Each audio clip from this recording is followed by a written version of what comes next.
మాజీ మంత్రి గుడివాడ అమర్నాథ్ మాట్లాడుతున్నారు. లైవ్ చూద్దాం. మీరందరూ కూడా చూస్తూ ఉన్నారు. వాస్తవానికి గ్రేటర్ విశాఖ మున్సిపల్ కార్పొరేషన్లో కూటమి పార్టీలకి వారి పార్టీ బలం లేకపోయినప్పటికీ గౌరవ మేయర్ గారి మీద అవిశ్వాస తీర్మానాన్ని పెట్టి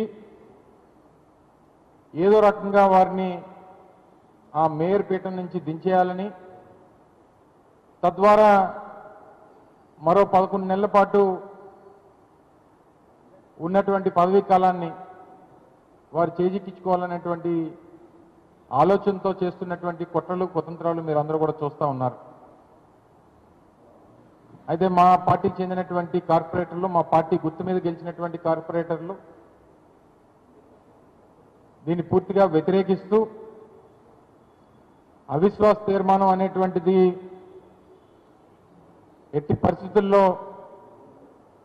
జరగడానికి వీల్లేదు, మిగిలినటువంటి పదవీ కాలం కూడా గౌరవ మేయర్గా ఉన్నటువంటి కొలగాని హరివెంకట కుమారి గారు కొనసాగాలన్నటువంటి ఒక దృఢ నిశ్చయంతో అందరూ కూడా ఉండడం జరుగుతూ ఉంది. అయితే ఏ రకంగా